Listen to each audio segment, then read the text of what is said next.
Hi, ഇന്നത്തെ topic interview tips ആണ്. നമുക്ക് അഡ്വാൻസ്ഡ് ഫിൽറ്റർ നമുക്ക് പല മെത്തേഡിൽ നമ്മൾ ചെയ്തതാണ്. നമുക്ക് 15 സെക്കൻഡോട് നമുക്ക് അഡ്വാൻസ്ഡ് ഫിൽറ്റർ എങ്ങനെ ചെയ്യാം, അതും സ്ലൈസർ വെച്ചിട്ട് നമുക്ക് നോക്കാം. നമ്മുടെ ഡാറ്റ നോക്കാം. സെയിൽസ് ഡാറ്റയാണ് നമുക്ക് ഫിൽറ്റർ ചെയ്യേണ്ടത്. പ്രൊഡക്റ്റ് വൈസ് ടോട്ടൽ സെയിലാണ് കാണുന്നത്, അഥവാ സെയിലാണ് കാണേണ്ടത്. ആദ്യം നമുക്ക് ഡാറ്റയിൽ എന്ത് ചെയ്യണം? ടേബിൾ ആക്കണം. ഡാറ്റയിൽ ക്ലിക്ക് ചെയ്തിട്ട് Ctrl+T പ്രസ് ചെയ്യുക. Ctrl+T പ്രസ് ചെയ്യുന്ന സമയത്ത് ഡാറ്റ സെലക്ട് ആയിട്ടുണ്ട്. Then my table has headers കൊടുത്ത് ഓക്കെ അടിക്കുക. നമ്മുടെ ഡാറ്റ എന്തായി മാറി? ടേബിളായി മാറിയിട്ടുണ്ട്. ടേബിളാക്കിയതിന് ശേഷം നമുക്ക് ഇൻസൈഡിൽ പോയിട്ട് സ്ലൈസർ എടുക്കുക. അങ്ങനെ വരും. നമുക്ക് ഏതാണ് വേണ്ടത്? നമുക്ക് പ്രൊഡക്റ്റാണ് കാണേണ്ടത്. പ്രൊഡക്റ്റ് ടിക്ക് ഇടുക.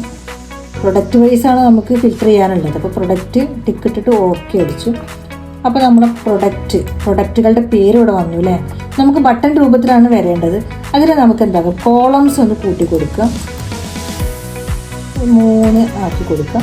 എന്നിട്ട് ഈ കോളം ഹൈറ്റ് ഒന്ന് കുറച്ച് കൊടുക്കുക.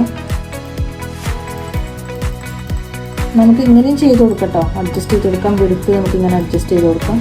ഒരു ബട്ടൺ രൂപത്തിലാക്കി കൊടുക്കാനാണ്. ഓക്കെ, ഇവിടെ നമുക്ക് ഈ ഡാറ്റിൻ്റെ അടുത്ത് കൊടുന്ന് വെച്ച് കൊടുക്കാം.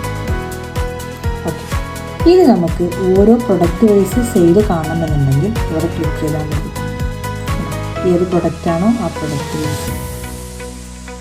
ഇതുപോലത്തെ ഇൻ്റർവ്യൂ ടിപ്സിന് വേണ്ടിയിട്ട് നമ്മുടെ പേജ് ഫോളോ ചെയ്യുക. അതേപോലെ തന്നെ ലൈക്ക് ചെയ്യുക, ഷെയർ ചെയ്യുക. ഡൗട്ട് ഉണ്ടെങ്കിൽ കമൻ്റ് ആയിട്ട് ചോദിക്കുക. അപ്പോൾ നെക്സ്റ്റ് വീഡിയോയിൽ കാണാം. Stay tune.